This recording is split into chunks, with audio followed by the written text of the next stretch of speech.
cimetière par rapport à qui, par rapport à quoi, je ne sais pas. Alors ce bobby cimetière, paradis ezalaka ce bobby nanga qui n'est pas paradis, non. Pourquoi on a dit non? Les bacs, tu peux t'amener sur le kini. Mais tu es obligé à évoluer sur le kini. Parce que kini est zawana, les lois Rajakula, Azarana Kitasa, Viona, respect total, respect na Rajakula. À Sala, il faut qu'il y ait danger. Azou vivre à Anaki. Donc tout le monde a paradis à musique. Est-ce qu'il cartonne? Est-ce qu'il sort un album? Si on a le monde pour ne pas citer les autres. Soi-disant, il faut. Bonjour, bonsoir mesdames et messieurs, c'est toujours un plaisir d'être devant vous et vous savez bien que le prof de la presse d'Azoflex, quand il est devant vous, c'est juste pour l'information. Aujourd'hui l'information nous oblige bien sûr de parler encore de la culture pour une fois encore parce que nous sommes ici en Belgique, précisément à Bruxelles, et l'actualité nous oblige bien sûr de chercher un artiste musicien congolais au nom de Soleil Wanga. Cet artiste musicien, c'est quelqu'un qu'on a connu à l'époque, on a vu son travail et aujourd'hui il continue toujours à exercer son travail. L'artiste, ça fait un temps qu'il a choisi déjà faire sa carrière solo et aujourd'hui je pense que pour la première fois, donc ici en Belgique, on aura la chance de parler avec lui, essayer de développer tous ces petits sujets qui concernent l'artiste et qui concernent aussi l'actualité musicale de son pays, la RDC. Et l'artiste, je rappelle bien, il venait de se produire le 8 ici à Bruxelles. On aura le temps de parler aussi sur ça et parler aussi de l'évolution. Alors, en collaboration bien sûr avec cette grande maison de production de DF Production d'Azoflex, avec SAS Connect TV qui nous assiste aujourd'hui. Merci à toi Héritier qui est entré, Héritier Herman, hein, celui qui nous assiste aujourd'hui. Merci Lolo Bassila, merci Yves El Padre, merci à toute cette équipe qui est toujours là. Et je pense qu'avec nous, il y a la qualité, avec nous, il y a l'excellence. Et restez toujours connectés, partagez la vidéo. Sans oublier Congo 10 avec Zidane Fikoula. Alors, je veux déjà demander à Héritier d'ouvrir les champs, qui nous permettra bien sûr de faire l'intro avec notre invité qui accepte aujourd'hui de lui tendre un micro quand je dis bonjour, bonsoir, le roi Soleil. Bonjour le prof d'Azoflex. Ça va? Calmos. Toujours l'anguille. Comme d'hab. C'est ça la ligne quand vous parlez de l'anguille. Vous vous inspirez de quoi? Non, ben, déjà le langage, son avis calmos, on a tout va comprendre. Calmos, c'est nous, tout va bien. Donc, dans le Seigneur, tout va bien. Calmos, ne cherche pas trop, mais voilà. Pour tous les amours, déjà la santé. La liberté, la tranquillité, ça se dit calmos. Alors, je pense bien que à Bruxelles, tu es un peu nantais, peut-être que la Moka, bon, Mika parce que déjà presse. Et je pense que le lot, vous a quand même ouvert envers cette communauté qui était sur partout. Et je pense qu'on a quand même libre. Il y a répondre au moins tout le monde sur le Bamaranacé. En face de lui, on peut toujours quand même essayer d'éclaircir sur ton album, sur le passé, sur le présent et sur le futur. Je suis là pour ça. Merci beaucoup. Alors, chers téléspectateurs, vous nous suivez partout. Aujourd'hui, je suis avec Soleil, comme je le dis. Alors, pour commencer déjà, Soleil Wanga, au niveau de on a toujours Potos à la cimetière, Potos Lim Sarabato, Potos à la silence, Toyba Soleil, Namakabo, c'est un artiste qui évolue près de Kofi Olomide. Soleil, en fait, qu'est-ce qui fait que les gens ont toujours le temps de murmurer sur Soleil? Parce que simplement, Nazam est dans la vie. Nazam Salo Bamba Naka. Et puis, ceux qui sont sur la zone, Nazo donné na degré où c'est les attentes na bango. Il faut spéculation là, faut baloba. Mais il faut comprendre quelque chose dans les artistes et musiciens. Na botama na kino. Les tout botama na kino na kino ça la surprise et belé à l'accent à remonter. Voir la construction changer mais après quand on parle des cimetières des artistes, moi j'ai toujours dit ceci. Cimetière par rapport à qui, par rapport à quoi, je ne sais pas. Alors ce bobby cimetière, paradis ezalaka ce bobby n'a qui n'est pas paradis, non. Pourquoi on a dit non? loba tobotamaka nde biso surtout na kini mais toza obligé ya koévolue biso surtout kaka na kini te parce que kini ndenge eza wana lelo Radjakula azalaka na Kinshasa vi wana respect total respect na Radjakula asala ba époque ya danger azovivre wapi lelo na kini donc toloba na paradis ya musique est-ce qu'il cartonne, est-ce qu'il sort un album si on a pour ne pas citer les autres baza ebeli na kini soi-disant il faut kini dans une place bazo tâter et puis ba ressources baza se retrouver une situation en merde ebeli baza na merde là habiter là ça va j'ai pas dit que non ça va mais baza pe na merde quand na kati ya paradis je te rappelle s'il te plaît donc ça veut dire quoi ça veut dire que partout où bato ba ondima musique na yo et vous allez à paradis. Youssoufa abimi na kinite. Youssoufa abimi na kinite, abimi na cimetière. Ya poto. OK. Maître Gims abimi na cimetière. Mais pour bango bakola, il y a peut-être par rapport à origine. Ce bolobi bango pour bango bakola. Voilà. Moi je donne mes concerts ici. Et na biso que na autobeta le 8 na bato. Na cimetière. Ah ouais. Mais bato surtout mai, moi il peut mettre dans son rôle. Na mai kutu na ke kobeta tina kati ya mai. Alors public ezaki. Donc voilà. Na autobeta le 8 awa. En tout cas bato ba ke belé, bato tout ba se retrouver et puis na beta. Donc pour na ngana na cimetière té, cimetière eza na artiste ou ya beta raté. Banda ya poto beta raté, assez produisera raté. Ba na ba concert, ngana se produisera kaka na France té. Nazo insister na beta raté libanda. Alors, par preuve, vous êtes en Belgique. Par preuve, nous sommes en Belgique, on a bêta qui samedi le 8 septembre. Ils ont dit karaoké. Non, moi je ne fais pas de karaoké. Showcase, surtout, mes collègues avec Gambater, mon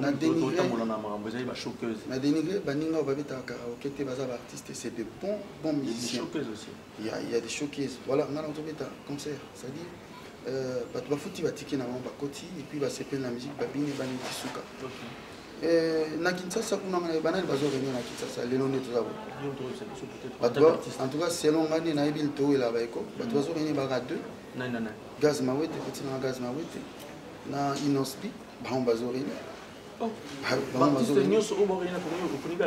non pour nous le banon que non la succès lelo na top na kin bango wana bato ba succès lelo na top na kin bango wana mais tant moi même na terre on a tu trouves pas que nous on peut s'en apporter pour te dire que non voilà banakin na bana Congo ou voilà on a peu émission parce que les gatine kin que soleil wanga est en train de dire un message que non voilà pour lui ils a point de vue na yo mais bien sûr on respecte ton point de vue notre temps il y a tes frères il y a tes oh beta na bon surtout dans la maison dans le quartier latin ou besoin na en face ba voisin ba cousin quand même sans citer les noms.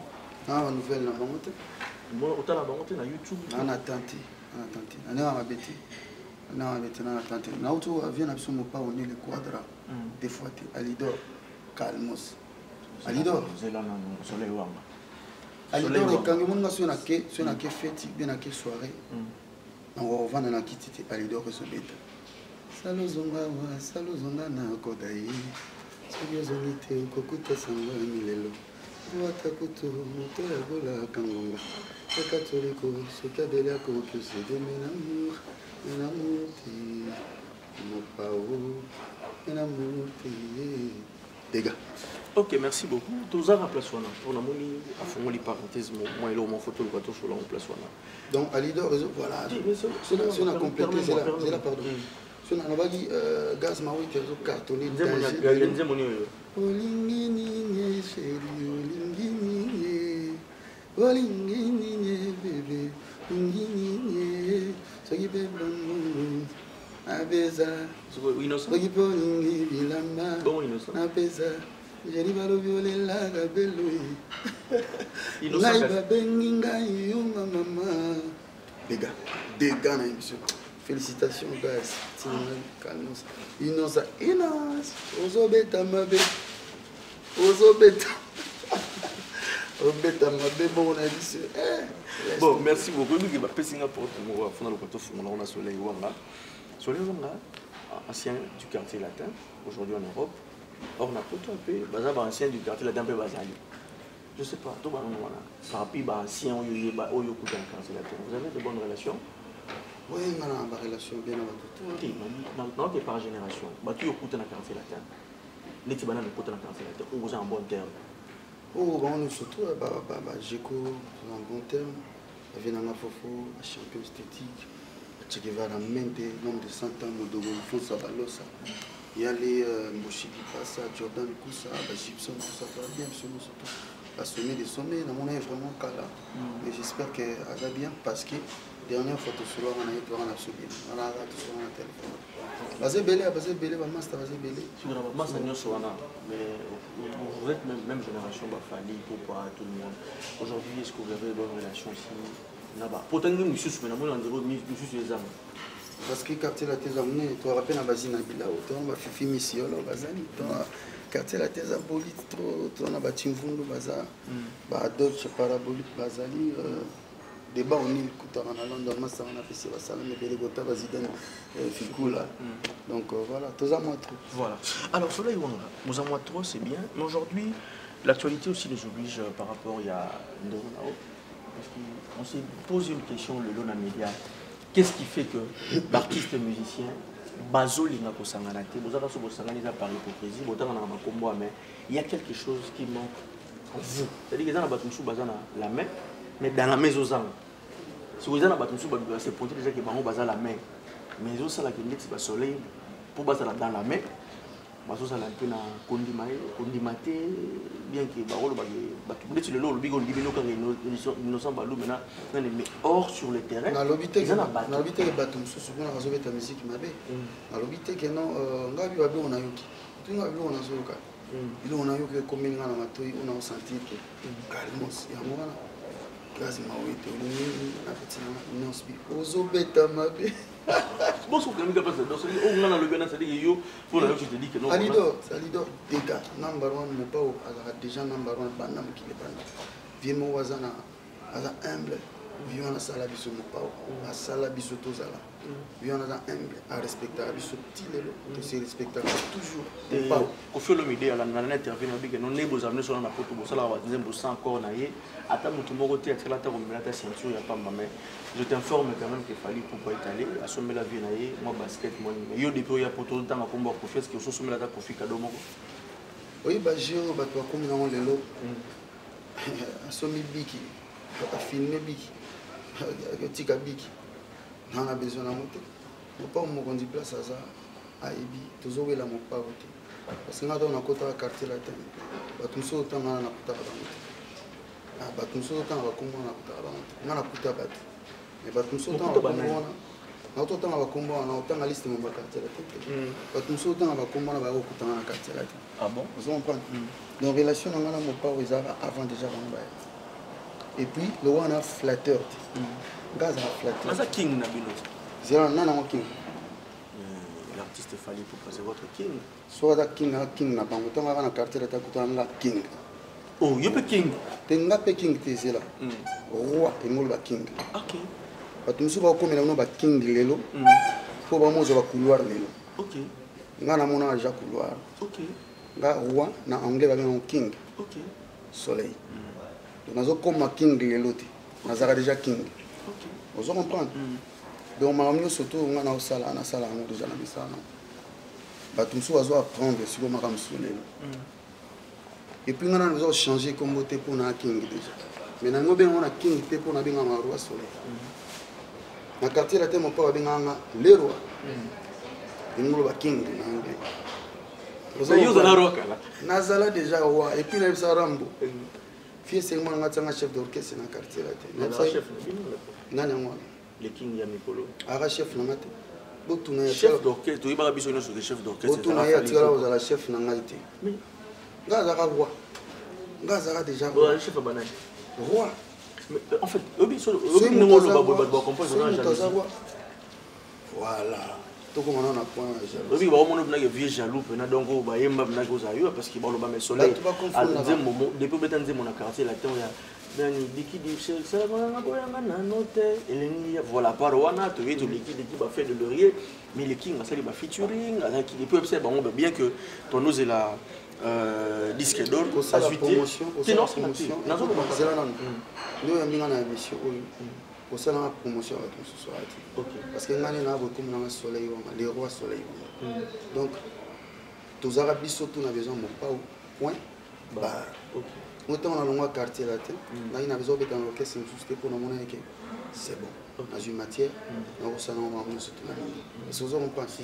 Donc jaloux de qui, jaloux de quoi, pour quelle raison? Tous arabes dans le quartier là tête, tu es banni. À l'époque dans le bien tu es banni. Époque va changer la note. L'histoire peut pas changer la note. On est tous en tu es banni.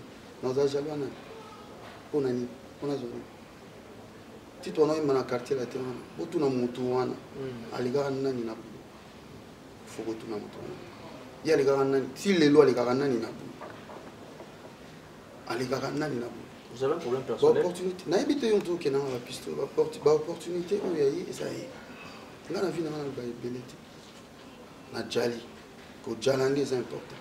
Oh. Nga ba blo ba grimace ba blo belé belé na route. Nga na besoin autant à comboter mutuana. Mutuana. Na okia zo ba ko ke mo ya osana te ba juro banda bongisi na papa. Biso to za déjà bien à paix. Oh.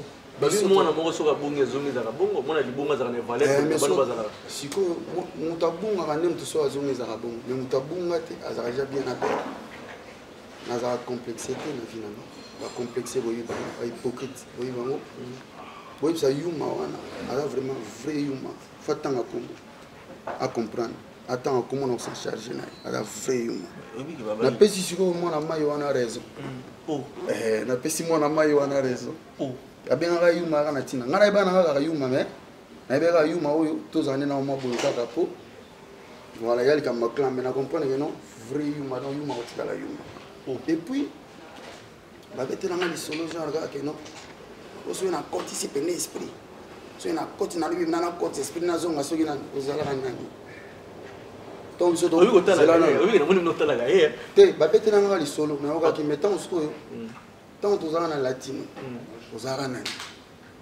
yo yaka yanki wapi na bandalungu totanga bakoma wa yanki ya bandalungu ozalaka ozalaka grand chanteur wapi totanga ba grand chanteur bandalungu ozalaka on a côté esprit na latino tango yaki na otindo la vie boro sala bo oh ton le détail oh nga la complexité na jaloux na mutute nga so na jaloux nde ko santango na jaloux te peut-être que c'est un peu qu'on a vu foot moi préparé que c'est un featuring mon ami a chao poids et là on sait ngala na ngande sikoyo c'est au comme aigri ça moi il va trop souvent dans la soirée comme un succès on a besoin on ça va master tout bana misala na donc c'est que tu fais partie parce qu'on a na sur tout bana ba poule wana ti to wana latino mon pas on doit expliquer ti to wana latino j'avais à dire j'avais un mot à dire à n'importe quel moment, à l'occasion. Moi je partais chez mon père où il est là vivant encore,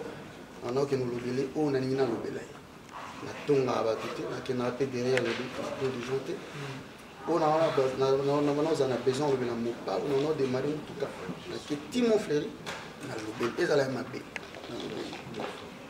Mon père, il est hypocrite. On a tout un père ou à beaucoup la vision. Et puis, même à Zawana, on a un fracas, on a peur, à éviter. Oh! Donc, là, on a côté, on a dit, je me retrouve. Moi, je me retrouve, je vis ma vie. Mais qu'est-ce qui fait en fait bino d'artistes et musiciens? On va les camots, il y a une question dans les parts. Vous avez un problème à Rio Kana, qui vous vendez la main dans la main. Pour tout le monde, il y a des artistes et américains, mais qu'est-ce qui fait bino d'artistes qui ont tata mon corps? Vous avez toujours un clash. Non, il y a un clash. Moi, j'ai clashé personne. Moi, je fais ma vie. Je fais mes concerts, je donne mes concerts. Je donne mes concerts.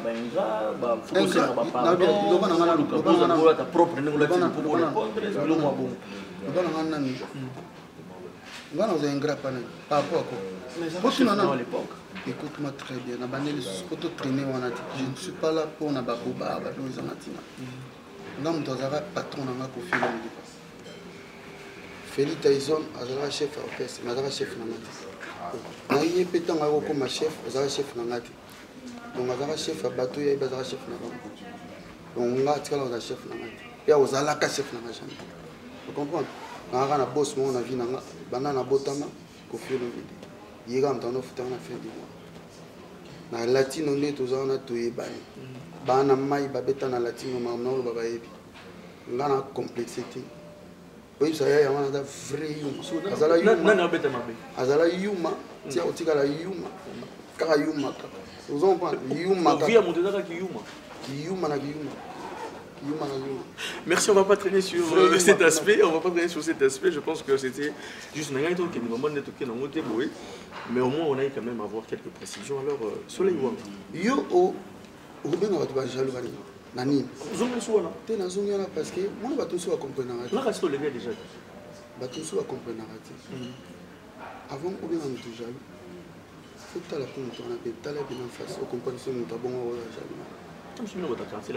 Et ozo confondre bato babetelo maboko bato bakumisa za ba bureau na yo tant ozo confondre ba bureau na ba guerrier le wa biso ma oza bureau na ote nazala jamais bureau mo pas c'est qu'il y a des artistes qui sont les au bazar c'est yem taroyeba parce que tant ozo ba bon c'est que yana ba master mo ba bimela na kusu ba solo na na ba yo ba ya na bozana posa mo logo yo ya yebi bango moninga et puis avec beaucoup la pesika mo bozali avec na ya voilà ngana kola na été siko a expliqué bateau matela na liboso ya sombaka soki nani amema akende sombaka alobi na wana awa se souvenir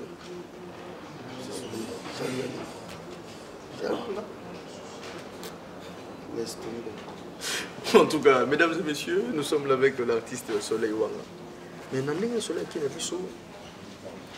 bon, la vérité reste la vérité. Bateau va la biso pour commentaire, pour partager, pour le bon. Soleil. Tu penses que dans la musique congolaise, l'union des artistes peut exister? Papa, moi je fais ma musique, on a besoin de l'union. Là, on a répondre. Là, on a besoin de tout un groupe pour mettre comme la pire pour te mettre la musique. Si tu mettre c'est ça la musique. La musique est à la chenga, tout le temps on a ça la donc la musique est à art. Donc pour mettre la musique nous sur le côté, pour mettre mon abattu parce qu'il y a un mois ils ont démarré voiture. On a eu le port de Maïcha Par, tout le monde a gagné bien, parce que par rapport à une certaine génération, où il y a une génération, on vend mon sous, on peut s'abattre la musique. Tu fais partie à mon dimanche, ça va soleil. Tout le monde a battu belé, comment soleil, vous avez fait une école. Et dans ça, vous ne dites pas que non, par rapport à là où parce que vous êtes passé plus dans le moment. Il y a un clash qui non soleil, il y a tout type de boîte, on parle de votre génération. Aujourd'hui, c'est quoi par rapport à cette nouvelle génération? Vous pensez savoir rester cet héritage ou vous vous dites ok, non, voilà, parce que vous parlez aussi des erreurs aussi. Bon, vous étiez toujours parfait. Mais erreur, comment vous aussi réparer par rapport à une nouvelle génération? Non, mais moi, j'ai jamais dit que j'étais parfait. D'ailleurs, personne n'est l'est. Parce que nous avons parfait, nous avons le roi, le roi, donc, mon jeunesse, c'est Zarani. Surtout ça, il m'a ramené la jeunesse. Les autres, tu as une expérience, tu vas me ramener sous. Na rokota ngote ndeti ba mambozo yana so mutu mo vana se prétendre place à vandi qui y a coca tant mieux so mutu wana mona ya coca tant mieux mo pa oloba na jamais à coca na mona mena interview ça jamais à coca mais mo pa on da ça vous comprenez autant la langage mutu wana bien ça ndenge botala est bien et comme ndenge c'est oppose tirer pour ba botala mo pena parce que ça se voit que botala gamu non nazo ba no ke no ba elenga ba solo tala botala ah bon vraiment. Mais si vous avez un langage, les langage en communauté. Oui, c'est le mot bon à les qui n'ont pas brigas, après c'est un mot pas ça. Natala, c'est le mot bon à mon rendez-vous. Parce que Azur va l'angata. En tout cas, tu vas être belé, tout va se retrouver, et puis na bêta. Donc pour nous, on a un cimetière. Cimetière, c'est un artiste où il y a bêta raté. Banda ya pour bêta raté, assez produits raté. Na ba concert na se produit à kaka na France na zo insister na beta raté libanda alors par preuve vous en Belgique na Belgique on a beta qui le beta qui samedi le 8 septembre ils ont dit karaoké non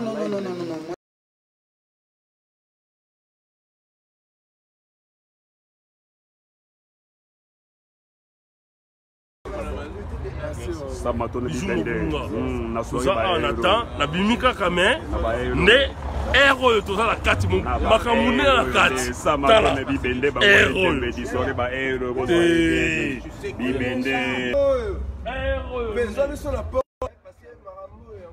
Alors bande konanga ici te bande konanga wezaka ebandeli.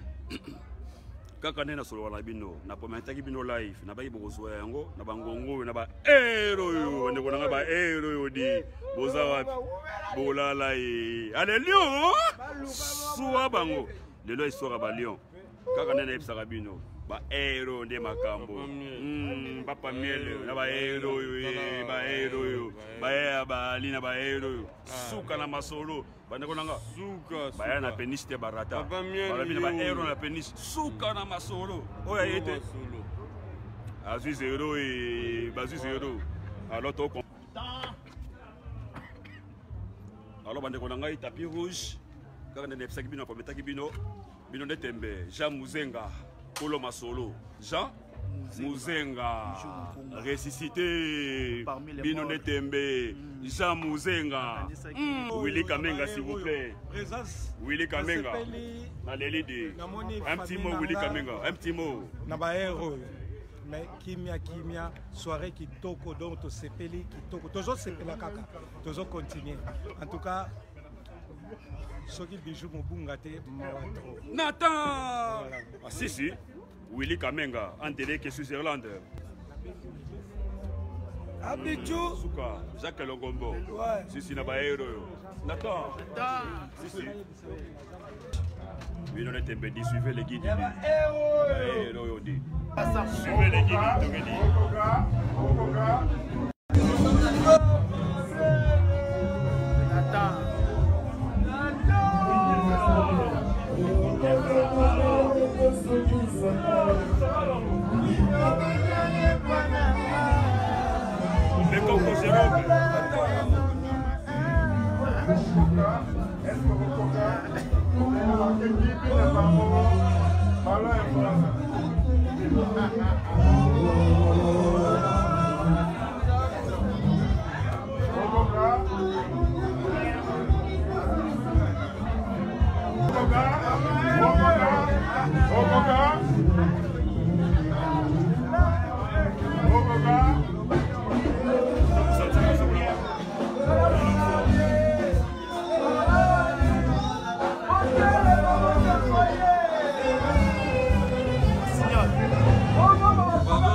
Papa Miele,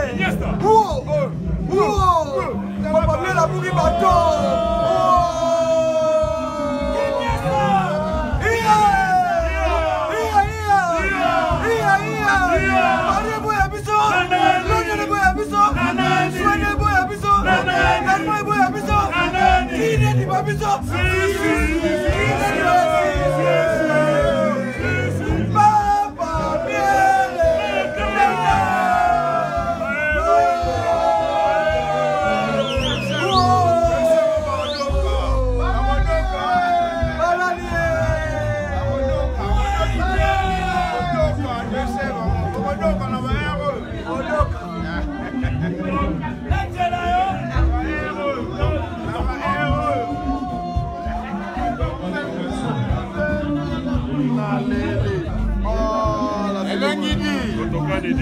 Au commencement était mbote na binoto donc isombe tozarias tokoswa topandi bosala Venezuela oya totonu ensemble donc suka na ndesi donc baeroyo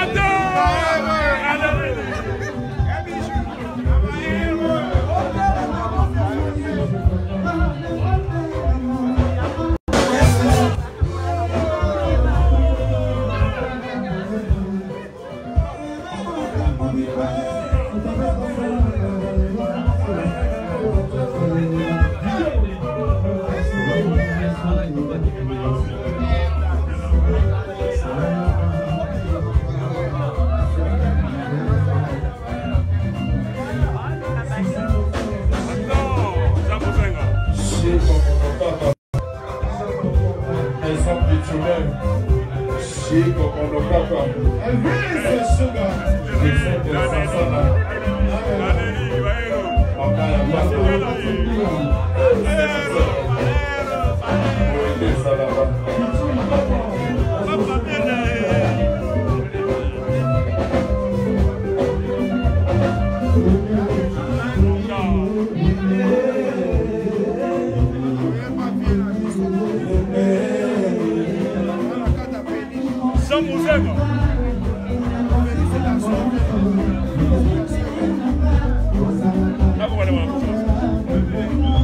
Voilà, toujours dans le cadre avec l'artiste, on était à l'intérieur, pour les films avec les bandes parce que l'artiste, les arrêts à système à de face à les bandes en tout cas à Congo, à Kinshasa, et la chanson de l'émission. Je pense qu'on sera satisfait par rapport à l'artiste qui a été sur les voix. Alors ça va, les bandes en Congo. Calmos toujours, comme toujours.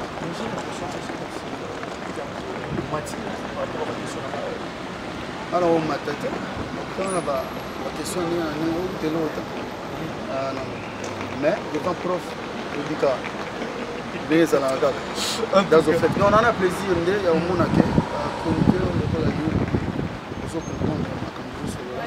c'est très important, avec beaucoup de simplicité, c'est ce que j'aime. Voilà. Alors, sur la partie on a un bêté, comment tu peux le prendre, mais entre nous, sur les gens en Congo, qu'est-ce qui fait qu'aujourd'hui le FCB se doit un message. Ils ont battu l'émission, ils ont battu pardon, ils ont se justifier, parce que je me demande par rapport à une façon de défouler pour mon avis, il faut que pardon déjà. Parce que normalement, les pays européens qui m'appellent à souposer un peu pardon, voilà, franchement, c'est qui peut pardon, il faut ça on peut l'auteur.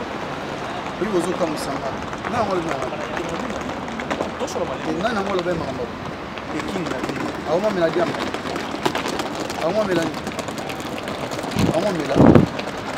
quelle audace, quelle audace. Voilà qui nous ont entendu. C'est pas les gars, c'est pas pardon. C'est gars qui nous parlent. Des bateaux. C'est bateau le belaïbi bateau bakina roulia chier. Des bateaux bakina nanda kuna. Obinga banana botam. Naibi nda kuna. Même temps que nakati. Banana botam. Parce que na ina nzala na ite na ina tana ite na bozala ka peza na tana. Obinga comment on va se lever. Pas si tout que souvent nazala ka se lever. Nana face mo. Face ya vrai vrai. C'est tout. Donc on a muta basimanté sur les na calmos, na tout droit. Donc des awana na mone tamo mais quelque chose ou bien il kota kaka comme l'obsé n'importe quoi ngati journaliste na na bigalo bangati attends comme on a bien la liste na yazo bangati attends comme soit tangi kombo de comprendre la tangi kombo nga il est tout on a touché ba point sensible bato ba yo gaï ou ba tala gaï ou ba landa gaï on comprendre rien. Voilà.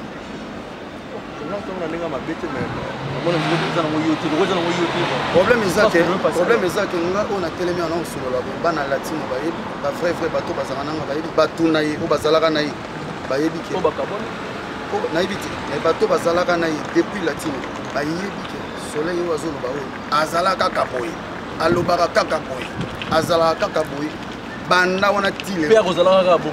Toujours. Na libéro ay patron na biso ayebi ke nazala nanga kakaboy na loba kakaboy na za vrai mais yo ni mo komele liwa c'est quelque chose comme si ba kota comme bel sangle après voilà ay bato zolo bela ay bato ay bi na liste wana ngana wala ay ni ngauta na ko fata na ça va, le message est passé. Je pense que les alliés qui s'engagent que Soleil Wanga. Je pense qu'ils ont engagé vraiment là. Ouais. Merci beaucoup. Alors, chers téléspectateurs, nous arrivons déjà au Motika pour cette chance, cette occasion que l'artiste nous a donnée. Et l'artiste, beaucoup de temps à la vérité, qu'est-ce qu'on peut retenir en dehors de l'ambiance pour répondre aux salles? Mais qu'est-ce qu'on peut retenir? On attend à être l'eau retenir par non pour nous interview merci à Bruxelles merci parce que ça nous a plaisir pardon le lendemain il y a concert notre bêta c'était très bien et les livres de retour et puis CP de Makassi merci à écrire sans problème merci à écrire sans problème avec Bichou Mobunga Papa Miel. Merci infiniment à Jansin Tela Anti-Gigolo. Merci infiniment à Chiki Totokani, chef à Masolo. Merci à Iniesta Matisse. Merci infiniment à Elodie Lipassa. Merci à Eric Banya Mobali. Merci à Suga.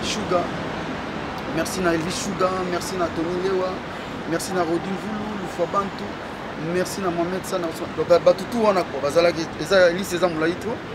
Et puis, nous avons remercié SAS Connect TV, Héritier Herman, sans oublier Dani Mboyo, Panel, Joël Moukouenou, Mathieu Zabien, Banastet, Badidintia, la Fabrice, le vétéran. Donc, j'étais là, normalement, pour dire merci. Nous avons London, Lyon, partout. Merci. Il y a un temps, il y a un mambo, il y a un temps, il y a un mambo, il y a un comprendre le temps, il y a un liste mais il est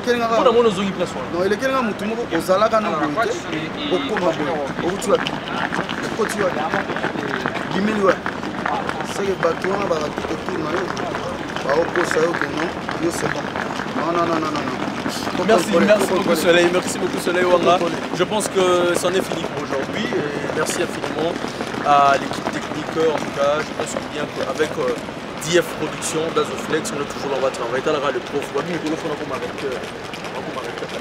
comment papa? Comment? Parce que c'est chaud. Ici le roi Soleil. Depuis. Avant même quartier latin, j'ai toujours été le roi. Ok. Là, j'ai un roi pendant la musique à quartier. Roi. L'anglais va bien. King. Ah, voilà. Merci beaucoup. Alors, on ne va pas clôturer comme ça. Le donc, ça a toujours plaisir.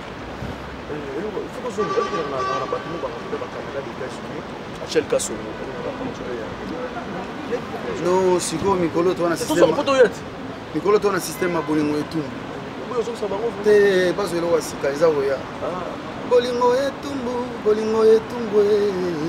bolingo prison bolingo soda bolingo bakisi bolingo bato tobandaki no na malweka nga na yo ntango tokomi nde na cango mama tokutani na Dazoflex oke na yo notiki nga na bampasi mama bolingo prison bolingo ebale